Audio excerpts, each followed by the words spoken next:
السلام علیکم and very good evening. Economy کے لحاظ سے دیکھا جائے تو بجٹ تو پیش کر دیا گیا اور اس بجٹ کو اپروو بھی کر دیا گیا لیکن بظاہر معاملات اتنے سادہ نظر نہیں آتے ہیں۔ ایک طرف حکومت کی توجہ یہ ہے کہ اس بجٹ میں یقیناً عوام دوست فیصلے کیے گئے ہیں، لیکن حقیقت سمجھنے والے لوگ بخوبی اس سے واقف ہیں کہ آئی ایم ایف کے دباؤ کے بعد ایک ایسا بجٹ مرتب کرنا جس میں عوام کے لیے بہت کم چیزیں رکھی گئی ہوں اور زیادہ تر وہ خواہشات یا ان احکامات کی پاسداری کی گئی ہو جو کہ آئی ایم ایف کی کہی ہوئی تھیں، یقیناً ایسی سچویشن میں یہ بجٹ پیش کرنا مشکل ضرور تھا۔ لیکن جس طرح ہمارے وزیر خزانہ نے پوسٹ بجٹ پریس کانفرنس میں اس بات کا ذکر کیا کہ اس آنے والے سال میں مہنگائی میں کسی حد تک اضافہ ہوگا اور عوام کو اس کے لیے تیار رہنا چاہیے، اس سے اندازہ لگایا جا سکتا ہے کہ حکومت کے پاس بڑی محدود چوائسز تھیں۔ پھر حکومت کے اپنے قریب ترین اتحادی یعنی کہ پاکستان پیپلز پارٹی کا اگر ذکر کیا جائے تو ان کی بھی بڑی سنگین ریزرویشنز اس حوالے سے سامنے آئی تھیں اور ان تحفظات کے ساتھ وہ کسی طور بھی اس بجٹ کو اپروو کرنے میں یکسو نظر نہیں آتے تھے۔ لیکن پھر ہم نے دیکھا کہ کچھ میجر جو ایشوز تھے، خاص طور پر جس پہ سولر پینلز اور پینشنز کا ایشو تھا، اس کو ایڈریس کیا گیا اور بڑی حد تک اس مسئلے کو حل کرنے کی یا کمپنسیٹ کرنے کی کوشش کی گئی، جس کے بعد بحالت مجبوری صحیح لیکن پاکستان پیپلز پارٹی نے اتحادی ہونے کی حیثیت سے نہ صرف اس بجٹ کو سپورٹ کیا بلکہ اس کو اپروو کروانے میں حکومت کی مدد بھی کی۔ لیکن اس پورے سینیریو میں ہمیں پاکستان تحریک انصاف کا کردار نہ ہونے کے برابر نظر آتا ہے اور اس کی بڑی وجہ یہ ہے کہ پاکستان تحریک انصاف نے صرف احتجاج کا راستہ چنا اور پارلیمنٹ فلور کو استعمال کرنے کے بجائے ان کی یہ کوشش رہی کہ صرف اپنا احتجاج ریکارڈ کروا کر خاموشی سے پارلیمنٹ اور سینٹ سے باہر نکلنے کا راستہ اختیار کیا جائے۔ یقیناً اس سے ایک بڑا برا امپریشن تو جاتا ہے، لیکن یہ بھی میسج جاتا ہے کہ عوام سے ریلیٹڈ جو ایشوز ہیں اس کے اوپر اپوزیشن کی ترجیحات کیا ہیں۔ انہی تمام چیزوں پر بات کریں گے۔ بات کرنے کے لیے پروگرام میں میرے ساتھ موجود ہیں، اکانومی کے حوالے سے بہت زبردست بولتے بھی ہیں، اکانومی کے نمبرز کو بھی بخوبی سمجھتے ہیں اور پاکستان پیپلز پارٹی سے ان کا تعلق ہے اور سینٹ کی فائننس اینڈ ریونیو کمیٹی کے سربراہ ہیں سینیٹر سلیم مانوی والا صاحب میرے ساتھ موجود ہیں۔ مانوی والا صاحب بہت شکریہ سر آپ کے وقت کا۔ پہلے تو فرمائیے گا کہ گورنمنٹ نے بجٹ تو پاس کروا لیا ہے، لیکن گورنمنٹ یہ کہہ رہی ہے سر کہ اس سے زیادہ بہتر بجٹ ہم پیش کر نہیں سکتے تھے، اور دوسرا یہ کہ پیپلز پارٹی کی بھی جو ریزرویشنز تھیں آپ کیا سمجھتے ہیں ان کو کس حد تک ایڈریس کیا گیا؟ کیونکہ شروع میں تو بڑا اختلاف نظر آ رہا تھا، پاکستان پیپلز پارٹی نے امپورٹنٹ چیزوں کے اوپر بڑے کویسچنز ریز کیے تھے۔ دیکھیں جی، بجٹ پہ یہ کہنا کہ جی ہر پارٹی کی بات مان لی جائے گی یا سب کے ایشوز ایڈریس ہو جائیں گے، وہ تو بڑا ڈیفیکلٹ ہوتا ہے، اور پارٹیز ڈو ریز ایشوز، مگر گورنمنٹ کے جو ایشوز ہوتے ہیں بجٹ کے اندر اور انہوں نے جو اچیومنٹس کرنی ہوتی ہیں، جو ٹارگٹس ہوتے ہیں، جو ریفارمز لانے ہوتے ہیں، ان سب کی وجہ سے کئی چیزیں وہ نہیں کر سکتے اور کئی جگہ وہ ریلیف نہیں دے سکتے۔ تو اس میں یہ نہیں ہے کہ جی وہ پارٹیز جو ہیں وہ کوئی ناراض ہو جاتی ہیں یا وہ کوئی ایسی بات کریں کہ جی وہ بجٹ نہ اپروو ہو۔ تو بجٹ نے تو اپروو ہونا ہے اور پارٹیز کو ایگری کرنا ہے بجٹ کے اوپر، ادروائز تو ملک کی فنکشننگ رک جائے گی۔ سر یہ تو ٹھیک ہے کہ کچھ کمپرومائزز تو کرنے پڑتے ہیں، لیکن آپ کے خیال میں اب جس طرح 2 دن پہلے پیٹرولیم مصنوعات کی قیمتوں میں اتنا زیادہ اضافہ ہوا ہے، اوبویسلی اس کا انڈائریکٹلی اثر تو انفلیشن پر پڑے گا، لیکن آپ کیا سمجھتے ہیں کہ کیا گورنمنٹ کی مجبوری ہے یا واقعی آنے والے وقت میں کچھ واپس بہتری کے آثار آپ کو پیدا ہوتے ہوئے نظر آ رہے ہیں کہ سچویشن کچھ بہتر ہو تو شاید یہ چیزیں ریورس ہو سکیں؟ دیکھیں، جہاں تک پیٹرولیم پرائسز کا بڑھانا ہے نا، اس کا بجٹ سے تو کوئی تعلق نہیں ہے، انہوں نے بڑھنا اور کم ہونا ہے ایز پر فارمولا، مگر جو ایشو ہے نا پیٹرولیم پرائسز میں وہ ہے پیٹرولیم لیوی کا۔ 266 کی جو آپ کی پرائس ہے آج، اس میں 77 یا 80 روپیز یا بھی پتہ نہیں کتنا لیوی لگائی ہے، جس سے وہ لیوی جا رہی ہے گورنمنٹ کو، which is nearly if you calculate it comes to about 20% سے اوپر ہے۔ تو یہ چیزیں میرے ویو میں are more serious than anything else۔ باقی جہاں تک بجٹ میں جو ایشوز ہیں وہ ہیں ریفارمز کے، ایس او ایز کے، انرجی سیکٹر کے، ان پہ گورنمنٹ کچھ کر نہیں پائی، اور میں اس گورنمنٹ کو نہیں کہوں گا، کوئی بھی گورنمنٹ نے کچھ نہیں کیا۔ اب وہ اگر آپ نہیں کریں گے and you leave them like this, تو یہ مسائل آپ کے لیے اور آگے بڑھیں گے، کم نہیں ہوں گے۔ اچھا، آپ نے بھی خود بھی ذکر کیا پیٹرولیم لیوی کا، پچھلے سال بھی ایک اچھا خاصا اماؤنٹ پیٹرولیم لیوی کی مد میں پاکستانی گورنمنٹ کو ایز اے پروفٹ ملا تھا، لیکن آپ کے خیال میں اب یہ تو چلیں ایک فیکٹر ہے، یہ اب ریسورسز کی اگر بات کریں تو ہم ٹیکسز کے اوپر کیوں سر کام نہیں کر رہے ہیں؟ مطلب یہ کہ ہم نئے سے نئے ٹیکسز لگا رہے ہیں لیکن ہم ٹیکس کا جو سسٹم ہے اس کو کیوں نہیں بہتر کریں؟ اب کل بھی جو چیئرمین ایف بی آر کی پریس بریفنگ تھی اس میں وہ یہی بات کر رہے تھے کہ جی ملک جو ہے وہ ٹیکسز سے چلتا ہے، لیکن اگر سسٹم ہی وضع نہیں ہوگا، پہلے سے دینے والے لوگ جو ٹیکسز ہیں انہی پہ مزید بوجھ ڈالنا، یہ پالیسی آپ کو غلط نہیں لگتی؟ بالکل غلط ہے، اور ہمیشہ ہم اس کو اپوز کرتے ہیں کہ ایگزسٹنگ ٹیکس پیئرز کو ہی آپ برڈن کرتے جاتے ہیں، باقی آپ کچھ نہیں کرتے۔ اسپیشلی آپ کا جو ریٹیل سیکٹر ہے وہ اتنا بڑا سیکٹر ہے کہ اس سے ہمیں 5 بلین بھی نہیں آتا، اور ویئر ایز آپ کمپیئر کرتے ہیں سیلری سیکٹر سے، وہ ہمارا بیسٹ پرفارمنگ سیکٹر ہے سیلری سیکٹر، اور اس سے ہمیں مطلب میکسیمم ٹیکس آتا ہے۔ تو یہ بہت بڑا ایک آپ یہ سمجھ لیں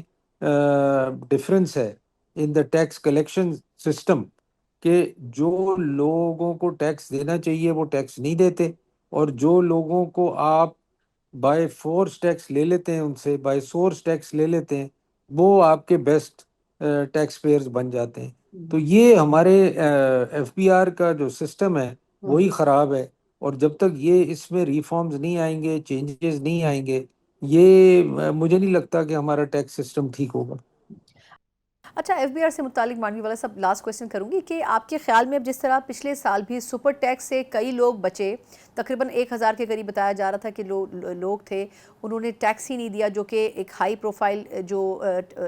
اس میں نامینیٹس کیے گئے تھے۔ دوسرا یہ کہ جو ٹارگٹس رکھے جاتے ہیں سر ایف بی آر کی طرف سے کہ ہم نے اتنا ریونیو کلیکٹ کرنا ہے ٹیکس ریٹرنز کی صورت میں، وہ ریونیو کبھی بھی میٹ اپ نہیں ہو پاتا، تو آپ کے خیال میں اس مرتبہ پھر اس ٹارگٹ کو مزید کچھ بڑھا دیا گیا ہے؟ تو اگر ہم پچھلے ٹارگٹ سے اچیو نہیں کریں تو نئے ٹارگٹس کیوں سیٹ کیے جا رہے ہیں پچھلے سال کے مقابلے میں بڑھا کر؟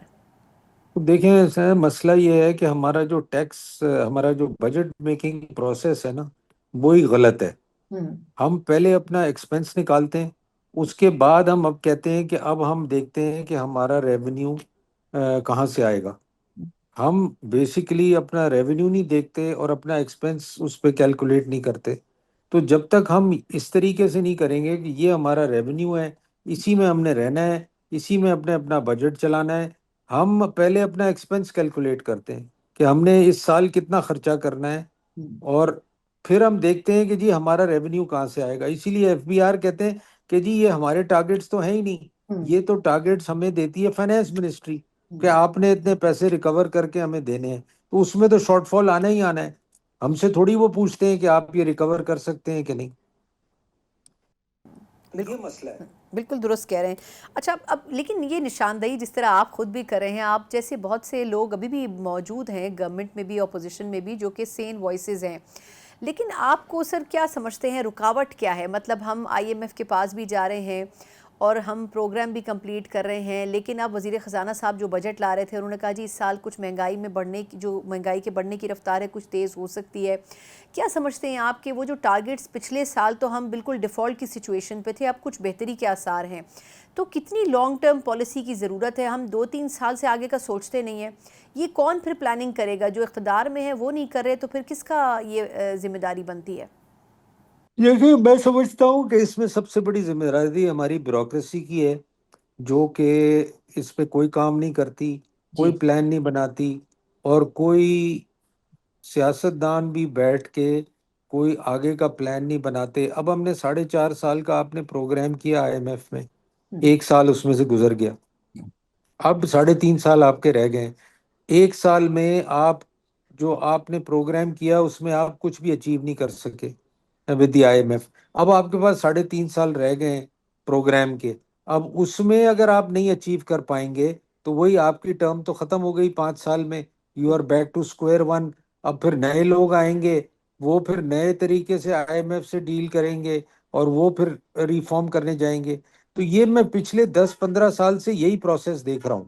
اور ہمیں سمجھ نہیں آتی کہ، اور مجھے بھی سمجھ نہیں آتی کہ ہم یہ چیزیں کیوں نہیں ریزالو کرتے، کیونکہ جب تک یہ ریزالو نہیں ہوں گی نہ ہماری معیشت ٹھیک ہوگی، نہ ہمارے حالات ٹھیک ہوں گے، نہ ہمارا بجٹ ٹھیک ہوگا۔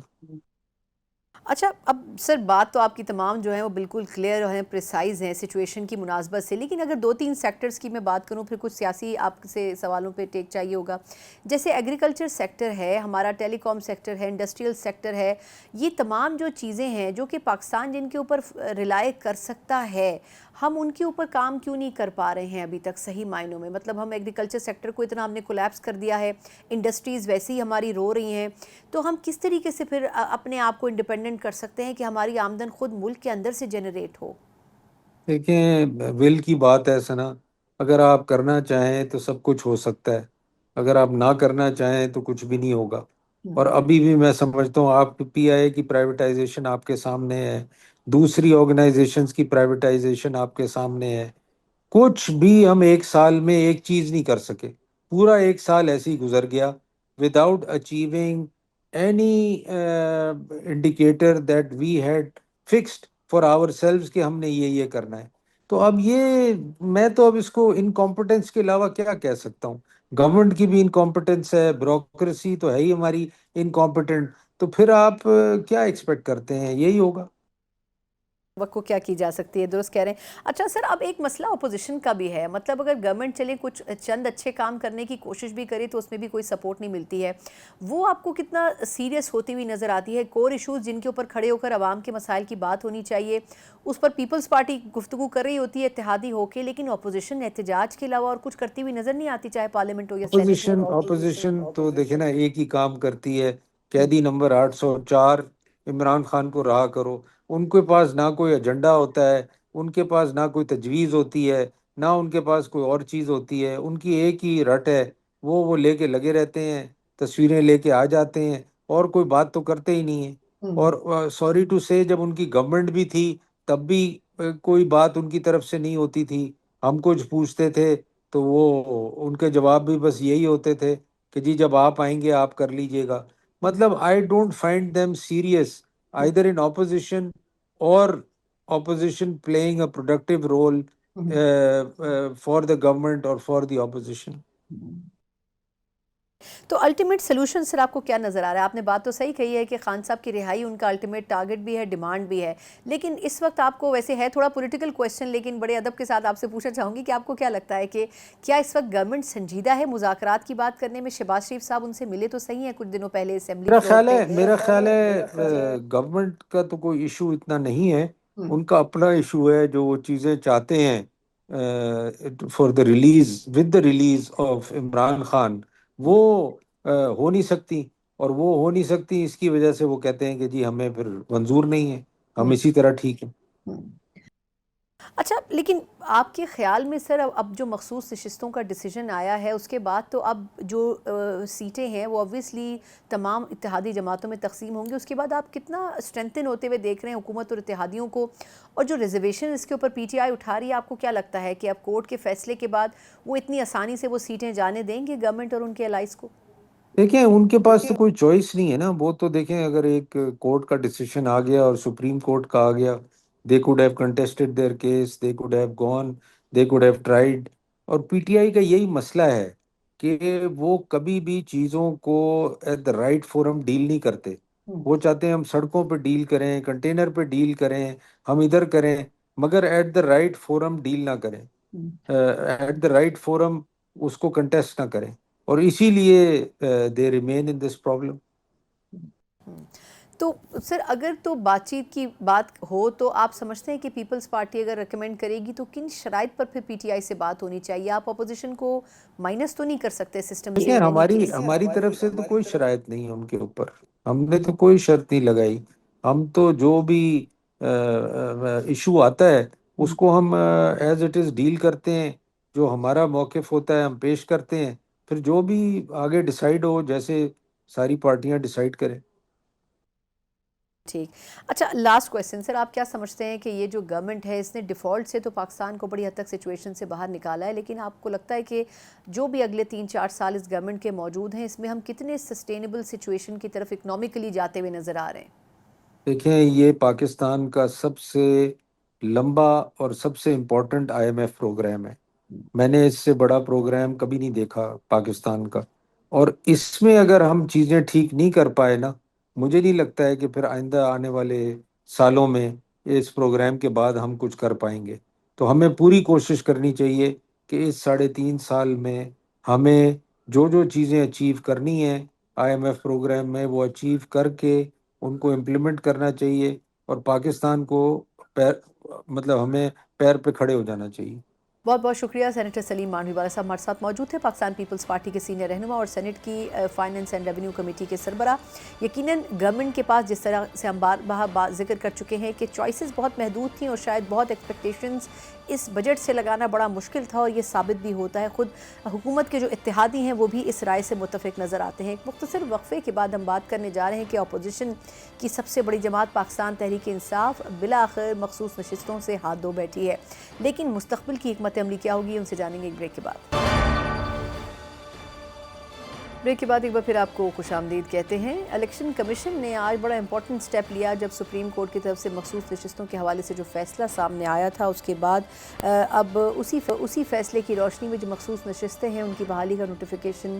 الیکشن کمیشن کی طرف سے جاری کیا گیا. ایک بہت بڑا دھچکا ہے جو کہ پاکستان تحریک انصاف کو لگا ہے، لیکن یقیناً اس کا فائدہ حکومت اور اس کی اتحادی جماعتیں تو اٹھائیں گی اور اپنی پرانی پوزیشن پر وہ بحال بھی ہو گئی ہیں. لیکن اب دیکھنا ہوگا کہ اس فیصلے کو آیا پاکستان تحریک انصاف مینوئن قبول کرتی ہے یا پھر اس حوالے سے عدالتی چارہ جوئی کا اختیار رکھتی ہے، کیونکہ سپریم کورٹ سب سے بڑا پلیٹ فارم ہے. وہاں سے اس قسم کا فیصلہ آنا، اب اس کے حوالے سے کتنے قانونی آپشنز پی ٹی آئی کے پاس موجود ہیں، یہ بھی ایک توجہ طلب امر ہے. لیکن اس کے اوپر اب کیا حکمت عملی ہونی چاہیے پی ٹی آئی کی اور ہوگی، اس کے اوپر ہم بات کریں گے. بات کرنے کے لیے میرے ساتھ موجود ہیں تحریک انصاف کے سینئر رہنما ہیں بیرسٹر عمیر نیازی صاحب. عمیر صاحب بہت شکریہ آپ کے وقت کا.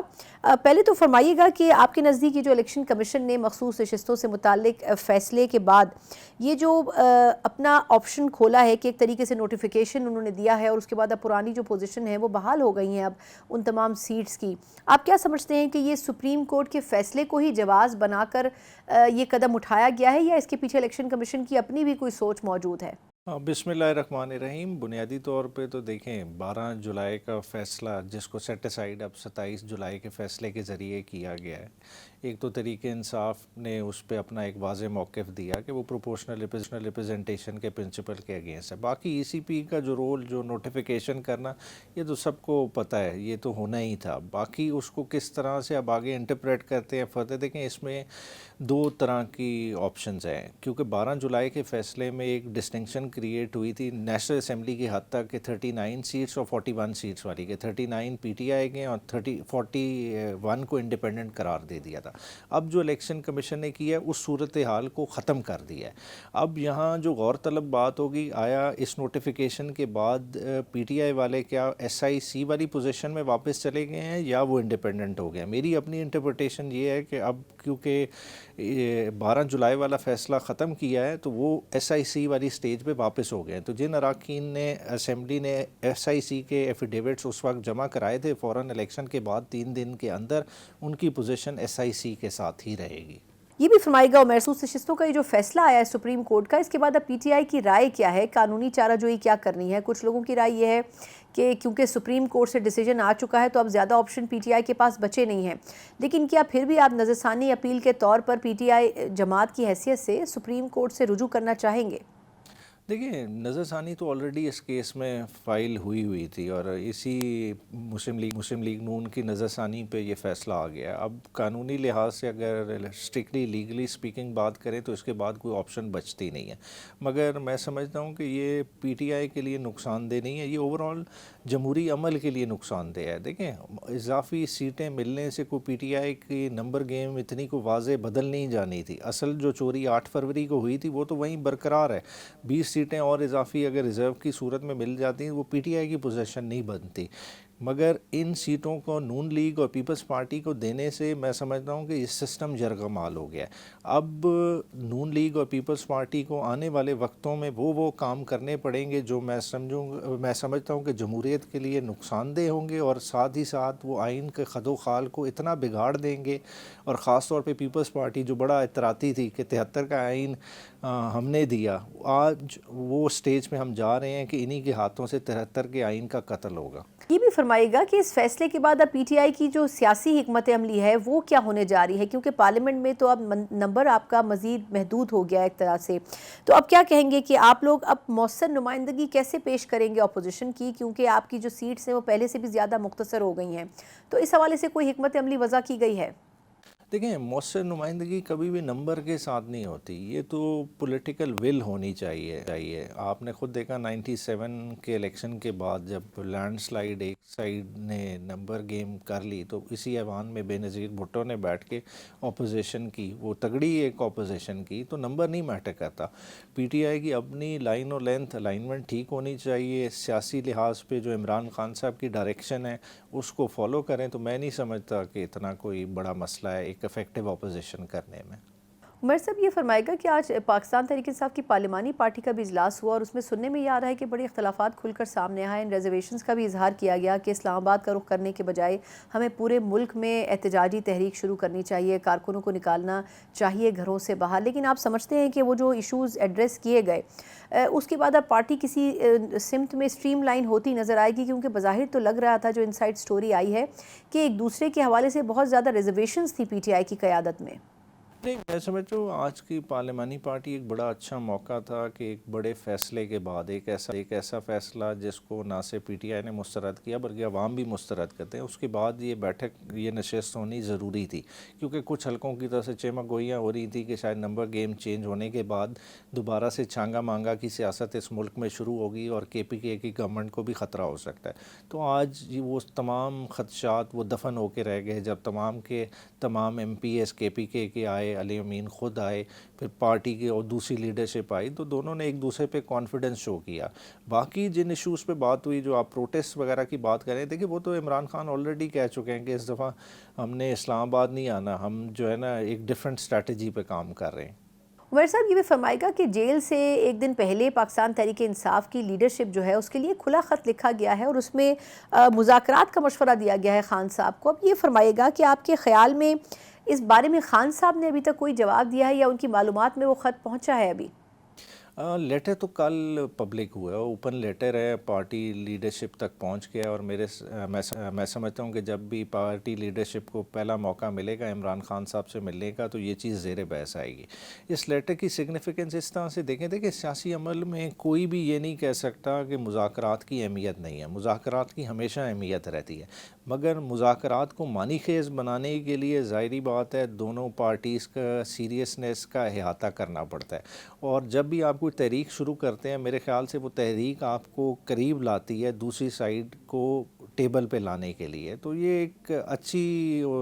لیڈران کی طرف سے پیشکش ہے، اور میں سمجھتا ہوں کہ اس کو سیریس تھاٹ دینا چاہیے۔ آج پارلیمانی پارٹی میں بھی اس پہ ڈیٹیل ڈسکشن ہوئی اور بہت سارے لوگوں نے ان کی رائے سے اتفاق بھی کیا۔ لیکن عمر صاحب یہ فرمائے گا کہ پارٹی کے حوالے سے یا پارٹی کی لیڈرشپ کو ایک کھلا خط لکھنا آخر اس کی ضرورت کیوں محسوس کی گئی؟ کیونکہ شاہ محمود قریشی صاحب اور اس قسم کے دیگر قائدین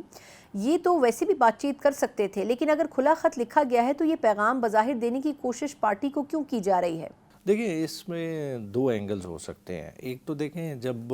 قید میں لیڈران چلے جاتے ہیں تو بہت ساری لیڈرشپ ہے جو ان سے نہیں مل سکتی، تو وہ بھی پرابلمز رہتے ہیں۔ اس سے ہٹ کے دیکھیں یہ ایک بہت بڑا سبجیکٹ ہے جس کو ہمارے ان 5 لیڈران نے ٹچ کیا ہے اور ایک قسم کی پبلک ڈیبیٹ بھی اوپن کی۔ اب تحریک انصاف کے سرکلز میں، ووٹرز میں، سپورٹرز میں اس چیز کی ڈسکشن ہو رہی ہے، اور یہ ایک ہیلدی عمل ہے۔ میرے خیال سے آنے والے دنوں میں رائے اور پختہ ہوگی، اور میں سمجھتا ہوں اس میں ضروری یہ ہے کہ نہ صرف عمران خان صاحب تک ان کا پیغام پہنچے، ساتھ ہی ساتھ کوششیں ہونی چاہیے۔ جس طرح GHQ کا کیس ہے اس میں شاہ محمود قریشی صاحب عمران خان صاحب کے ساتھ ہی اس کیس میں انہیں شامل کیا ہوا ہے، تو ان کو بھی طلب کیا جائے کہ وہ آئیں اسلام آباد کی ہیئرنگ میں اور ان کی فیس ٹو فیس بھی ملاقات ہونی چاہیے۔ یہ بھی فرمائے گا کہ اگر خیبر پختونخوا کی بات کروں تو وہاں پر علی امین گنڈا پور صاحب کے خلاف تحریک عدم اعتماد کی بات ہو رہی ہے اور کافی عرصے سے ہو رہی ہے۔ اب اس بارے میں پی ٹی آئی نے JUI فے سے بھی درخواست کی ہے کہ وہ اس تحریک عدم اعتماد کا حصہ نہ بنے، اور اوبویسلی وہ مولانا صاحب نے اس درخواست کو مان بھی لیا ہے۔ آپ سمجھتے ہیں کہ یہ جو خبریں وہاں سے آ رہی ہیں تحریک عدم اعتماد کی، یہ واقعی درست ہیں؟ دیکھیں تحریک عدم اعتماد اگر ریئلسٹکلی لانی ہے تو اس کے لیے نمبر چاہیے ہوتا ہے۔ دیکھیں ایک ایسی اپوزیشن جسے پہلے راؤنڈ میں کوئی سیٹیں ہی نہیں ملی، تحریک انصاف 92 سیٹس جیت کے آئی ہے، اور ایک چھوٹی سی اپوزیشن جس کو ریزرو سیٹیں ملا کے خالی 22 سیٹیں ٹوٹل کی ٹیلی بنتی تھی. پھر اس سپریم کورٹ کے متنازع فیصلے کے بعد ان کی ٹیلی بڑھ کے 30 اور اضافی سیٹیں انہیں دی گئیں تو 52 پہ ہے. آج بھی تحریک انصاف اور اپوزیشن کے نمبرز میں 40 ووٹوں کا فرق ہے، اور ان 40 ووٹوں کا یہ خالی فرق نہیں ہے، یہ 40 بہت بڑی ایک آئیڈیالوجی کا فرق ہے، اور وہ آئیڈیالوجی عمران خان کی ہے. جو بھی ایم پی اس وقت پارلیمان میں کے پی کے بیٹھا ہے وہ علی امین کی طرف نہیں دیکھ رہا، وہ عمران خان کی طرف دیکھ رہا. اور وہ علی امین کی گورنمنٹ کے ساتھ کیوں ہے؟ کیونکہ عمران خان نے کہا ہوا ہے. لیکن آپ کے خیال میں پھر پاکستان تحریک انصاف نے اپنے جو صوبائی قائدین ہیں یا لیڈرشپ ہے ان سے آخر حلف برداری کیوں لی ہے وفاداری کی، اور ان سے کیوں حلف اٹھوایا گیا ہے؟ کس بات کی ریزرویشن ہے پی ٹی آئی کی لیڈرشپ کو کہ وہ اپنا وعدہ جو ہے وہ پورا نہیں کریں گے پی ٹی آئی سے ڈیڈیکیشن کا؟ نہیں، ایسے میں آپ کا سوال صحیح طرح سے سمجھ نہیں سکا، مگر میں سمجھتا ہوں کہ دیکھیں کسی کو ریزرویشن نہیں. آج جو ہمارا پارلیمانی پارٹی کا اجلاس ہوا اس میں جنید اکبر، ہمارے صوبائی صدر، جنرل سیکرٹری جو ہے نا علی اصغر خان، سارے موجود تھے، اور ساروں نے اپنا اعتماد شو کیا ہے. کسی کو بھی کسی طرح کی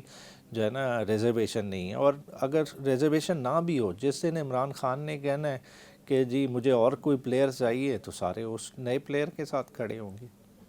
یہ بھی فرمائے گا آخر میں کہ مذاکرات کی بات بارہا کی جا رہی ہے پی ٹی آئی کی طرف سے، تو کیا ابھی بھی اس حوالے سے کوئی مشروط یا غیر مشروط پالیسی ہے؟ کیونکہ پہلے تو کہا جا رہا تھا کہ ہم صرف جو ڈیسیجن میکرز ہیں ان سے ہی بات کرنا چاہیں گے یا فوج سے ہی بات کرنا چاہیں گے. اب اس بیانی میں کوئی تبدیلی آئی ہے، اور اگر تبدیلی آئی نہیں ہے تو کن نکات کے اوپر بات چیت کرنا چاہتی ہے پی ٹی آئی اب؟ دیکھیں بات چیت کا تو عمل شروع کدھر سے ہونا ہے، وہ تو دیکھیں اڈیالہ سے نوڈ آئے گی تو بات چیت کا عمل شروع ہوگا. آپ کہیں کہ بیرسٹر گوہر کی یا کسی سے رابطہ ہو گیا شہباز شریف صاحب کا تو کوئی چیز سٹارٹ ہو جائے گی، تو ایسے نہیں ہونے لگا. بیرسٹر گوہر نے بھی کیٹیگوریکلی کہا کہ ہم جو ہے نا قیدی نمبر 804 سے بات کریں گے، وہاں سے جو گائیڈنس آئے گی اس کے اکارڈنگلی چلے گا. اور میں سمجھتا ہوں کہ ابھی یہ ٹو ارلی ہے ان دا ڈے. ابھی دیکھیں متنازع ایک فیصلہ آیا ہے، تحریک انصاف کو اور دیوار سے لگانے کی کوشش کی گئی ہے، جو واضح کرتا ہے کہ اس نظام کی تحریک انصاف کے بارے میں انٹینشنز کیا ہیں. پہلے ان ساری چیزوں کا احاطہ کر لیں، پھر آگے بڑھا جائے گا. بہت بہت شکریہ. بیرسٹر عمیر نیازی صاحب پاکستان تحریک انصاف کے سینئر رہنما موجود تھے ہمارے ساتھ. جہاں ایک طرف پاکستان تحریک انصاف کی وفاق اور پنجاب میں اپوزیشن کی حیثیت سے بڑی دگرگوں صورتحال ہے، وہیں ہم یہ بھی دیکھ رہے ہیں کہ خود خیبر پختونخوا میں جو کہ پی ٹی آئی کا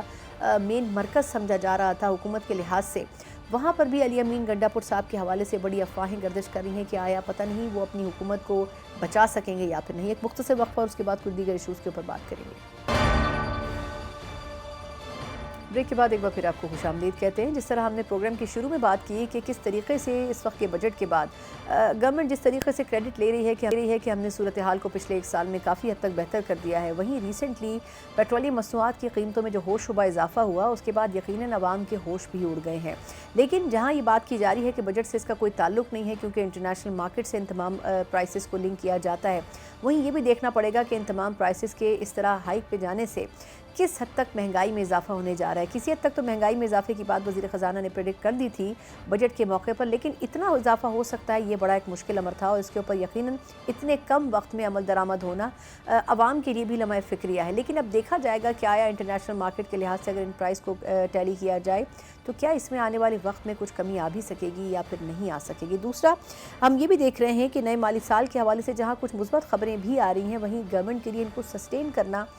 کتنا اہم ہو سکتا ہے. اس میں سے ایک خبر 100 انڈیکس کی بہترین پرفارمنس تھی جو کہ مالی سال کے پہلے روز یعنی 1 جولائی کو ہم نے دیکھا کہ ایک نیا ریکارڈ بریک کیا گیا اور تقریباً 1,28,000 تک جو 100 انڈیکس تھی وہ پہنچی. یقیناً یہ بھی ایک پازیٹیو سٹارٹ تھا نئے مالی سال کے لیے، لیکن کتنی کنسسٹنٹ پالیسی اس کے لیے ضروری ہے حکومت کی طرف سے، ان تمام چیزوں کو بھی یقیناً انڈر کنسیڈریشن رکھنا بڑا ضروری ہے اس گورنمنٹ کے لیے. ان تمام چیزوں پر بات کریں گے اور اس پر بات کرنے کے ہی آفیشل کا ہونا بڑا ضروری ہے. میرے ساتھ اس سیگمنٹ میں موجود ہیں مشیر برائے وزیر خزانہ خرم شہزاد صاحب. خرم صاحب بہت شکریہ سر آپ کے وقت کا. اب پہلے تو فرمائیے گا کہ پازیٹیو چیزوں سے پہلے تھوڑا سا کرٹیکلی میں جاننا چاہوں گی کہ ابھی کچھ دنوں پہلے پیٹرولیم مصنوعات کی قیمتوں میں یکدم سر 8 روپے سے زائد کا اضافہ کیا گیا. آپ نہیں سمجھتے کہ کیا اس سے ڈائریکٹلی یا انڈائریکٹلی مہنگائی میں بھی آبویسلی اضافہ ہوگا اور کیا عوام اسے برداشت کر سکیں گے؟ جی بہت شکریہ ثنا مجھے پروگرام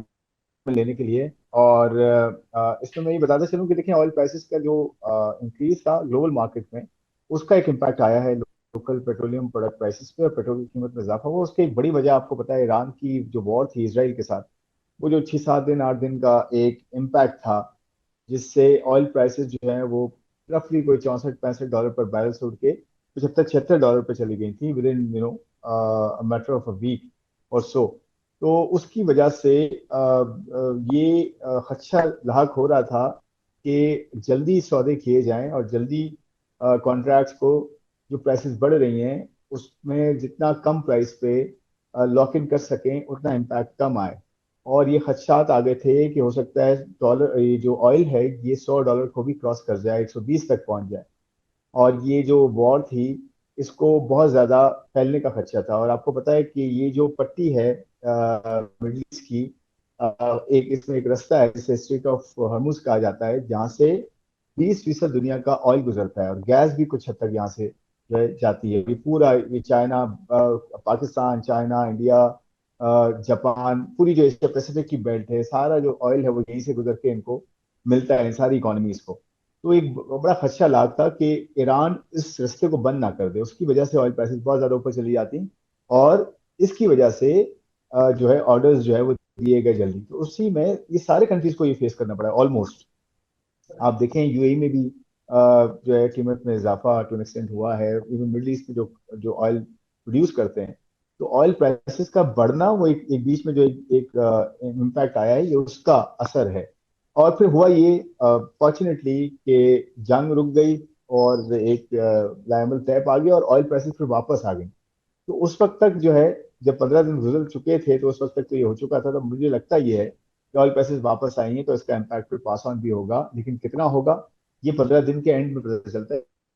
ایوریج پرائسنگ ہوتی ہے, وہ کنسائنمنٹس آتی ہیں, پھر ڈالر کا ایک ڈالر روپی کا اس کا ایک کرنسی کا امپیکٹ بھی ہوتا ہے. تو یہ سب چیزیں ملا کے دیکھنا ہوگا کتنا امپیکٹ جو ہے واپس ہوگا. لیکن خرم صاحب یہ فرمائے گا کہ ہم نے پچھلے سال بھی یہ دیکھا کہ پیٹرولیم لیوی کی مد میں ایک اچھا خاصا اماؤنٹ حکومت کو میسر آیا, اور ہم اس مرتبہ بھی دیکھ رہے ہیں کہ اس مرتبہ بھی یہ جو پیٹرولیم پرائز بڑھائے گئے ہیں تو تقریباً 70 سے 80 روپے کے قریب پر لیٹر پیٹرولیم لیوی کی مد میں حکومت کی جیب میں جائے گا. آپ نہیں سمجھتے کہ کیا یہ صرف گورنمنٹ کی طرف سے آمدنی میں اضافے کا ذریعہ ہے, یا پھر اس کے پیچھے کوئی پالیسی اسٹریٹجی بھی آپ کو موجود نظر آتی ہے؟ نہیں, اس میں تو دیکھیں قیمتیں بڑھائی گئی ہیں تو اس میں لارجلی تو یہی حصہ ہے. تو میں نے کہا کہ آئل کی قیمتیں ایک دم سے بڑھ گئی تھیں. ادروائز سے نا, اگر آپ دیکھیں پچھلے 1.5-2 سال کا جائزہ لیں تو پیٹرول کی قیمتیں تو 330 یا 331 تک چلی گئی تھی پر لیٹر ہمارے پاکستان میں. اور اس کے بعد سے 260-255 کے درمیان کافی مہینے ہو گئے ہیں کہ یہ جو پیٹرول کی قیمتیں تھیں اسٹیبلائز تھیں. لیکن اب جا کے بڑھی ہیں, کیونکہ اس کا ایک ریزن میں نے آپ کو بتایا کہ وار ہوئی اور آئل ایک دم سے اوپر چلا گیا. جو سودے تھے وہ ہائی پرائس پہ ہوئے اس ڈر سے کہ جی مزید اوپر نہ چلا جائے, اور وہ واپس آ گیا. اس کا ایک امپیکٹ تو پاس آن کرنا ہے. تو اس کے بعد جو ہے یہ نیچے آیا تو آئی ایم شیور کہ وہ نیچے بھی آئے گا. آپ نے دیکھا ایسا ہوا بھی ہے, اوپر قیمتیں گئی ہیں تو اوپر قیمتیں جو ہے بڑھائی گئی ہیں, نیچے آئیں تو کم بھی کی گئی ہیں, پاس آن بھی کی گئی ہیں. آف کورس اس میں پی ایل کا بھی ایک اینگل ہے, پی ڈی ایل کا بھی, کہ اسے بھی کریکٹ کیا, اسے بھی بڑھایا گیا بیچ میں, کیونکہ اس وقت بڑھایا گیا جب پیٹرول کی قیمتیں نیچے آ رہی تھیں. ایسا بہت کم ہوا یا نہ ہوا ایٹ لیسٹ ریسنٹ پاس میں کہ قیمتیں اوپر جا رہی ہوں تو پی ایل بھی ساتھ میں ایڈ کر دیا جائے, وہ تو ڈبل امپیکٹ آتا ہے پھر اس کا. تو ایکچولی ایسا کیا گیا, یہ اسٹریٹجی رکھی گئی پچھلے کئی مہینوں سے کہ آئل کی قیمتیں گرتی جائیں, پاس آن بھی ہو جائیں کچھ حصہ, اور کچھ حصہ جو ہے وہ ٹیکس کی مدد میں جو ٹارگیٹس ہیں وہ بھی پورے ہو جائیں. لیکن اس میں بتاؤں گا لارجلی یہی چیز ہے کہ جو آئل کی قیمتیں بڑھی ہیں اور اسی کا امپیکٹ جو ہے بھی آیا. یہ فرمائے گا کہ مالی سال کے پہلے روز ہم نے دیکھا یعنی 1 جولائی کو کہ 100 انڈیکس نے تقریباً 1,28,000 کی حد کو عبور کیا, اور وزیر اعظم صاحب نے اس کو بڑا پازیٹیو سٹارٹ کہا نئے مالی سال کے لیے. آپ سمجھتے ہیں کہ یہ کتنا کنسسٹنٹ ہوگا؟ دیکھیے سنا, میں ڈائریکٹلی تو انڈیکس پہ کامنٹ شاید نہیں کر سکوں گا اس طرح سے, لیکن میں یہ کہتا ہوں کہ فنڈامنٹلز جو ہیں وہ کیا ہیں, بنیادی چیزیں کیا ہیں جس کی بیسس پہ انویسٹر کا کانفیڈنس جو ہے بحال ہوتا ہے یا نہیں بحال ہوتا, یا مطلب اپوزٹ جاتا ہے. وہ بیسکلی ہیں کیا اصلاحات ہو رہی ہیں جسے ہم اسٹرکچرل ریفارمس کہتے ہیں, کہ کیا ٹیکس میں کوئی ایسی چیزیں ہو رہی ہیں جس سے ٹیکس جو ہے ان جگہ سے لیا جائے جہاں سے لینا چاہیے اور وہاں سے کم لیا جائے جہاں جو فارمل سیکٹر ہے. کیا جو ٹیکس اتھارٹی ہے اس کی کوئی اوور ہالنگ ہو رہی ہے, اس کے اندر کوئی ایسے اینگلز ڈالے جا رہے ہیں جس سے بہتری آئے اور ٹیکس پیئر کو پریشانی کم ہو, اس کو آسانی ہو, اور جو ٹیکس نہیں دیتا اسے نیٹ میں لایا جائے. کیا اس کے اندر پالیسی اور